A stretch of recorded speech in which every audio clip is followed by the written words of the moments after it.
Halo, jumpa lagi kita. Hari ini kita akan bicara topik yang berbeda pastinya, tetap dalam koridor hukum bisnis. Kita akan bicara mengenai hukum investasi.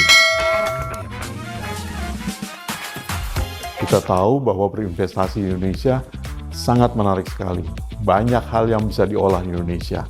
Tapi kita tahu bahwa keinginan para investor adalah di institusi atau di tempat di mana yang ada kepastian hukum dan kepastian berusaha. Bicara mengenai hukum investasi, saya ingat saya tahun 2007 pernah menulis buku mengenai hukum penanaman modal.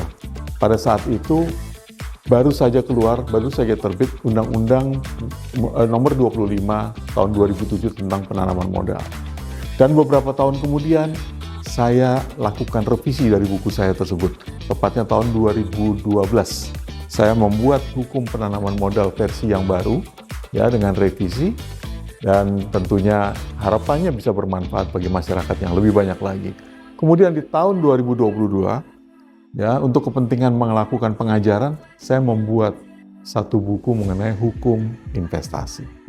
Ya, kita tahu bahwa tentunya sebagai pelaku usaha yang mau melakukan investasi, kita harus tahu persis apa yang akan kita lakukan. Kita menginginkan adanya satu kepastian hukum. Pak Presiden kita, Pak Jokowi, tahun 2019 pernah bilang bahwa salah satu kendalanya adalah adanya ketidakpastian hukum yang mengakibatkan ketidakpastian berusaha. Sehingga akhirnya Pak Presiden dan sebagian besar masyarakat sepakat bahwa kita menggunakan sistem omnibus law, artinya merubah satu peraturan perundang-undangan sekaligus. Jadi akhirnya kita sepakat untuk merubah semua peraturan yang tumpang tindih tersebut menjadi Undang-Undang Cipta Kerja. Awalnya keluar tahun 2020, Undang-Undang 11 tahun 2020 tentang Cipta Kerja, yang ternyata setahun kemudian dinyatakan inkonstitusional bersyarat oleh Mahkamah Konstitusi. Ya, artinya dalam 2 tahun diminta untuk melakukan perubahan, lebih daripada sisi formilnya. Kemudian belum tunggu sampai 2 tahun selesai, keluarlah peraturan pemerintah pengganti Undang-Undang nomor 2 tahun 2022. Ya, Perpu usia hanya 1 tahun, kemudian belum sampai setahun kemudian, keluarlah Undang-Undang nomor 6 tahun 2023 yang menetapkan Perpu tersebut menjadi undang-undang. Ya, Undang-Undang Cipta Kerja. Artinya sekarang kondisinya kita udah lebih aman lagi.